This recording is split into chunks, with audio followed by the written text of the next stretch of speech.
की छाती पर बहुजन समाज पार्टी की सरकार बनते ही बिहार में गुंडागर्दी खत्म होने वाली।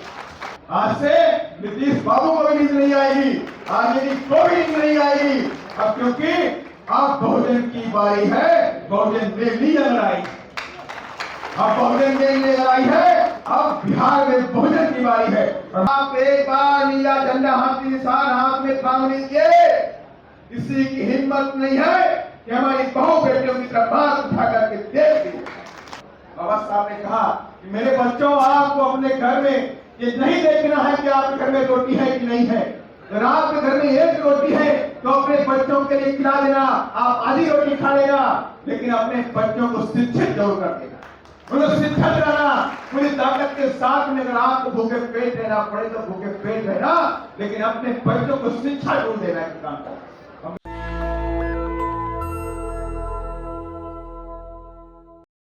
करके दिखा देते हैं। लेकिन इनकी मंशा नहीं है, इनकी सोच नहीं है कि देश के अंदर तमाम उनका समाज कभी आगे ऊंची ऊंची कुर्सी पर बैठ सके, कभी नहीं चाहते कि बच्चे आगे बढ़ सके। जंग हमारी यही है, जंग बाबा साहब की वही थी।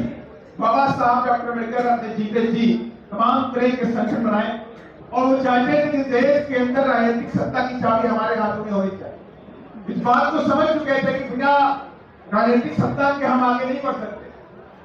राजनीति जरूरी है, सत्ता की चाबी हमारे हाथों में होना जरूरी है।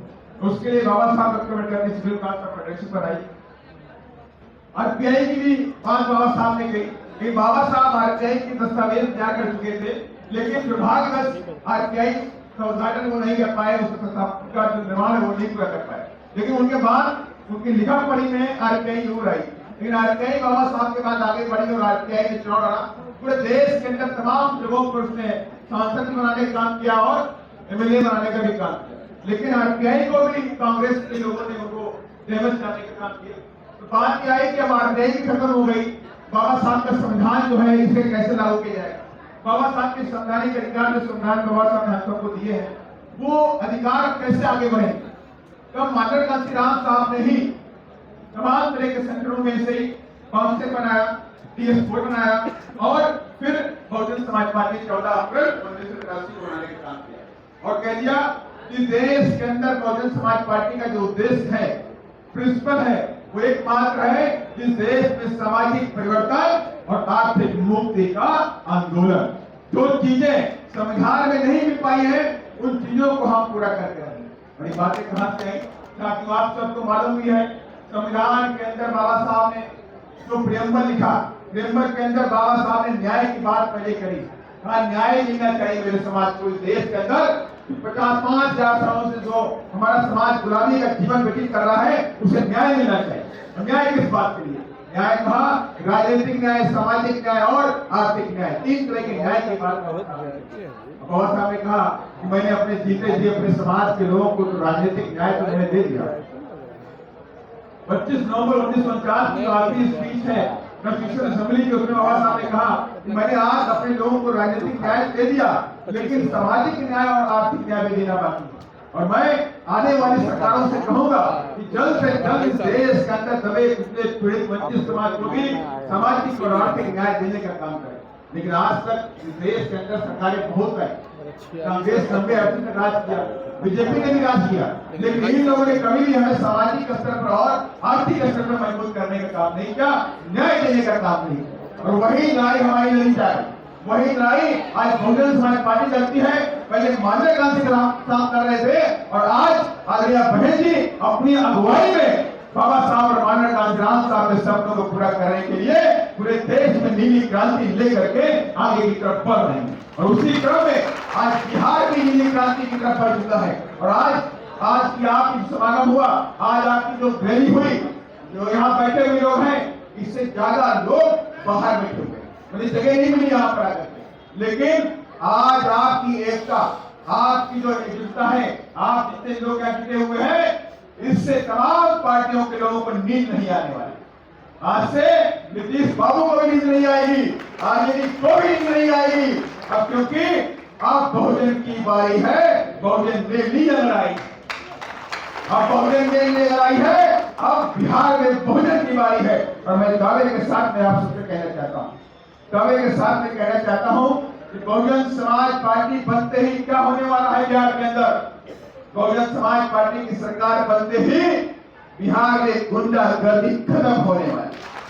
पहला काम गुंडागर्दी, बाड़ों को सील किया जाएगा और गुंडों, मवालियों, माफियाओं को भागने का मौका नहीं दिया जाएगा।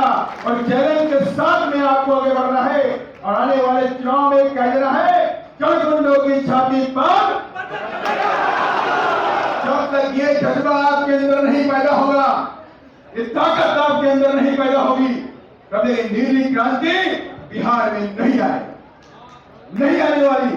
और इस बार लड़ाई आर पार की हमारी होने वाली, इस बार चंद सप्ताह की हमारी आर पार की होने वाली है। और इस बार दुश्मन समझ चुका है, विरोधी समझ चुके हैं कि बीएसपी को कमजोर रखना इस बार भारी पड़ने वाला है, भारी पड़ने वाला है। लेकिन इसके लिए आप सब लोगों को एकता बनाए रखनी पड़ेगी, एक साथ रहना पड़ेगा। बड़ी चालाकी से बहुजन समाज पार्टी को कमजोर करने के लिए आरएसएस और बीजेपी और कांग्रेस के लोगों ने बहुजन समाज की विभिन्न जातियों के अंदर अलग अलग जाति पार्टी पैदा कर दी। आज जब बहुजन समाज पार्टी पूरे देश के अंदर बहुजनों के हक अधिकार की लड़ाई लड़ने का काम करती है, तो अन्य तमाम छोटी छोटी जातियों की पार्टी की कोई जरूरत इस देश में नहीं होनी चाहिए। लेकिन बात यही है कि फूट डालो और राज करो, फूट डालो राज करो की नींव पर आरएसएस और बीजेपी और कांग्रेस के लोगों ने इस देश में जातीय पार्टियों का निर्माण करवाया। कोई आज सहानी की पार्टी बनाए घूम रहा है, तो कोई राजभर की पार्टी बनाए घूम रहा है, कोई पासवान की पार्टी बनाए घूम रहा है, कोई मांझी की पार्टी बनाए घूम रहा है, कोई यादव की पार्टी बनाए घूम रहा है, कोई कुर्मी की पार्टी बनाए घूम रहा है। लेकिन इसका मकसद साफ हो गया कि छोटी छोटी पार्टियां अपने समाज को कमजोर करने में लगी हुई है। अगर ये पार्टियां आप सभी लोग ठान ले कि हमारे हकों की लड़ाई पूरे देश के अंदर, कश्मीर से लेकर कन्याकुमारी, आसाम से लेकर गुजरात तक, कच्छ तक बहुजन समाज पार्टी लड़ने काम करती है, तो हमारा एक एक वोट अपनी पार्टी बहुजन समाज पार्टी को जाएगा। उसी दिन जो कांग्रेस और बीजेपी के लोगों ने, तमाम अन्य पार्टी के लोगों ने जो अपने एजेंटों की पार्टियां खोल रखी है, उनकी दुकानें हमेशा के लिए बंद हो जाए। और उसी दिन आपको इस देश के अंदर ताकत मिल जाएगी, उसी दिन आपको ताकत मिलने वाली। बाबा साहब के साथ मेरे उपदेशों को सुनो, निश्चित पढ़ो, संघर्ष करो और संगठित करो।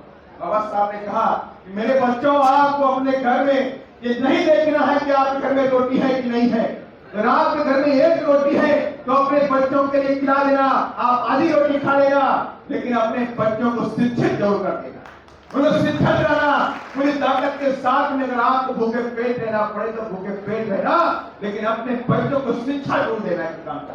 और मेरी समझ से आज जितने भी लोग बैठे हुए, सभी लोग बाबा साहब को मानने वाले हैं कि नहीं है कि नहीं है? सब लोग बाबा साहब के मानने वाले लोग हैं, तो हमें बाबा साहब की बताए हुए रास्ते पे भी चलने की जरूरत है। बाबा साहब ने कह दिया शिक्षा हमारा द्वार है, शिक्षा से ही हमारा सब कुछ मिलने वाला, तो हम अपने बच्चों को शिक्षित करो। और बाबा साहब ने कहा शिक्षा वो शेरनी का दूध है जो पिएगा वो दहाड़ेगा, जो पिएगा दहाड़ेगा। अगर आप शिक्षित नहीं है तो आप आगे नहीं बढ़ सकते, आप शिक्षित नहीं है तो आपका बच्चा अधिकारी नहीं बन सकता, आप शिक्षित नहीं है तो आपका बच्चा डॉक्टर और इंजीनियर नहीं बन सकता, आप शिक्षित नहीं है तो आपका बेटा अच्छा नेता भी नहीं बन सकता, नेता भी नहीं बन सकता। क्योंकि अगर नेता बन भी जाएगा, आप उसे एमएलए और एमपी बना भी दोगे तो पार्लियामेंट में जाके क्या बोलेगा? तुम्हारे बच्चों के साथ में यहाँ बलात्कार होता है, तुम्हारी बच्चियों के साथ बलात्कार होता है, गला घोट के हत्या कर दी जाती है, 36 चाकू मारे जाते हैं। पारू के अंदर मुजफ्फरनगर में, पारू में जो हम लोग गए, उस बच्ची की हत्या कर दी गई और 36 मार किए गए उसके ऊपर। ऐसी एक घटना नहीं है बिहार में, मधुबनी हो, सीवान हो, बक्सर हो, औरंगाबाद हो, कहीं भी जाइए आप यहाँ, लेकिन हर जगह अत्याचार और जुल्म और जाति मेरे समाज पे हो रहा है। और अब पिछले समाज के बच्चों के साथ में भी हो रहा है। पहले लगता था कि सिर्फ दलित व्यक्तियों के साथ हो, पासवानों के साथ में हो रहा, रविदासियों के साथ में हो रहा, लेकिन अब तो पिछड़े समाज के लोग बेछूते नहीं रह गए। अभी अभी हाल में कुशवाहा समाज की पट्टी के साथ में हुआ पूरा बिहार है। और हम आह्वान करते हैं इस नीले झंडे के तहत मैं बहुजन समाज के तमाम कौम के लोगों को, बहुजन समाज के लोगों को आह्वान करता है, आप एक बार नीला झंडा हाथ की निशान हाथ में थाम लीजिए। किसी की हिम्मत नहीं है कि हमारी बहू बेटियों की तरफ हाथ उठा करके देख दी। नेशनल दस्तक की आपसे गुजारिश है कि अगर इसको बचाना चाहते हैं तो नेशनल दस्तक को सब्सक्राइब करने के लिए रेड कलर के सब्सक्राइब बटन को दबाएं, फिर बेल आइकन की घंटी दबाएं। नेशनल दस्तक को बचाने के लिए बहुत जरूरी है कि हर खबर को शेयर करें, लाइक करें, कमेंट जरूर करें।